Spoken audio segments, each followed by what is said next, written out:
Slavoj Žižek is confused about marriage? I think that precisely because it no longer has this economic function. Right. Marriage today can be something beautiful. It's just a pure commitment. You say basically to society, I care for this person more than for anybody else. Well, that is a very romanticized view of marriage. But in reality, it is not true.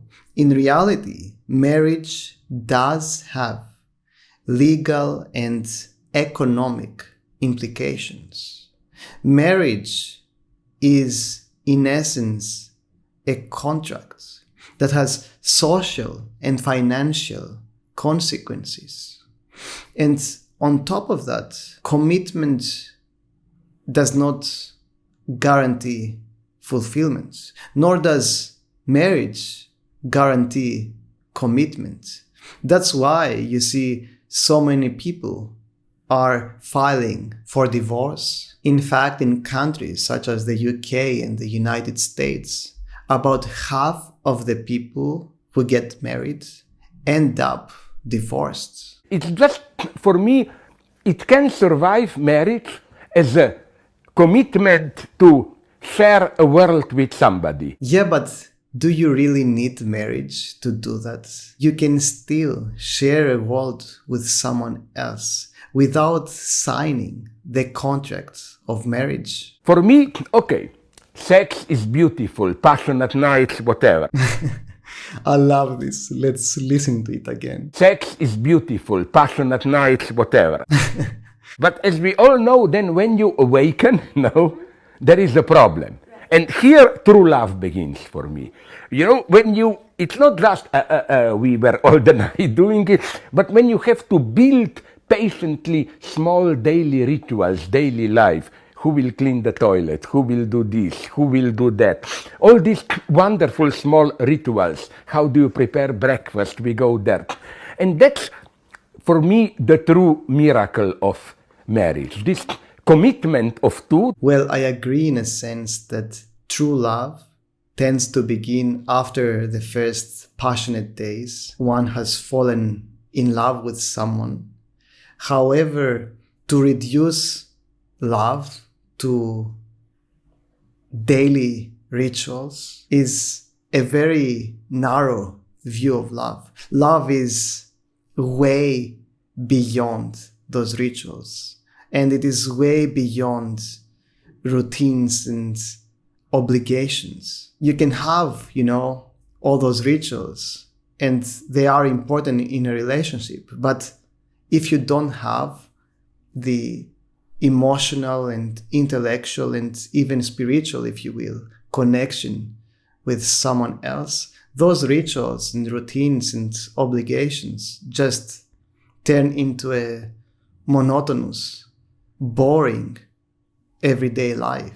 A relationship that does not bring us true fulfillment, which is why a lot of people are trapped in marriages. And that's why so many people end up divorcing. And of course, you can share these rituals with someone else, even if you are not married with that person. Marriage is not a prerequisite for sharing daily rituals with others. That's why I also, maybe this will be disappointment to your readers, I don't believe in this fashionable notion of polyamory, Oh, I can love more persons. You mean open relationship?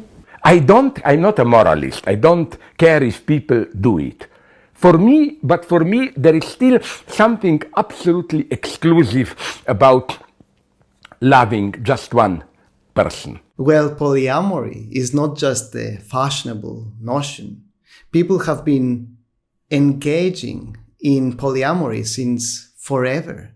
You can read books by anthropologists who visit remote indigenous tribes, and you will see that many of those tribes do engage in polyamory. Now, I understand that some people might prefer monogamy over polyamory, and that's fine. That's a personal preference. But to say that love must be exclusive to get the most out of it is not true. One can love multiple people, and his love or her love is not going to be diminished by that. It's kind of like a parent who can at the same time love multiple children. You know, because, how to put it, when you have polyamory, open relationships, it's usually too pragmatic. I have different needs.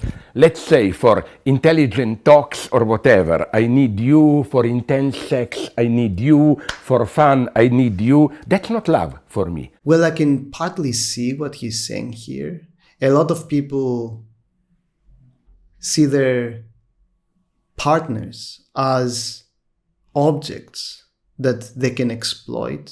They don't truly see them and accept them and love them for who they are, but only because of what they can get from them. But the same is true about married people. They can do exactly the same thing. Plus, not all polyamorous people are like that. A lot of polyamorous people attest to the fact that they can find very deep, meaningful, emotional bonding with their partners. Love is not about satisfying your needs. Love is a kind of a more metaphysical even, absolute trust. Love is, I cannot live without you, and I'm ready to change radically just to be with you. To me, this is a very toxic view because it romanticizes dependency and self-negation. I understand that commitment and to some extent compromise is important in a romantic relationship. But ultimately, love is about seeing another for who that person is and truly accepting them as they are, not trying to change them. Now, if love naturally, spontaneously comes to change us, then that's fine. But we should not force ourselves to change in order to fit into someone else's expectations.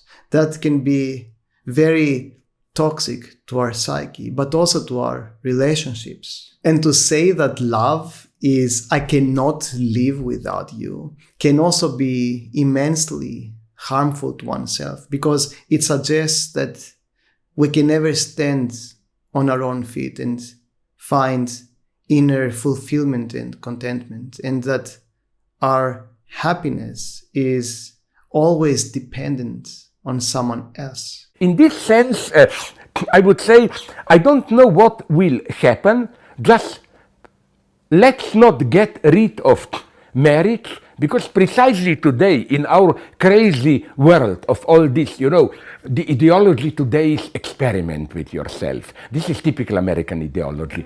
Don't get fixed on something. Different partners, different sexual orientations. Today you are heterosexual, make some homosexual experiments, make some group orgy experiments, and so on and so on. I don't find this satisfying. What Žižek has done here is he has created a false dichotomy. He says, on the one hand, you have marriage, and on the other hand, you have this chaotic ideology of endless experimentation.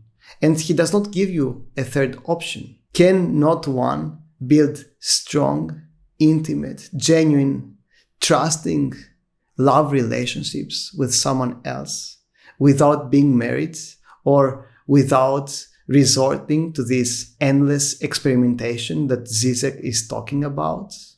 One certainly can. So all in all, I think that Žižek is quite confused, both about love and marriage. And although he does make some valid points, those lack nuance. And in my view, if his advice is followed by people, it can do them more harm than good.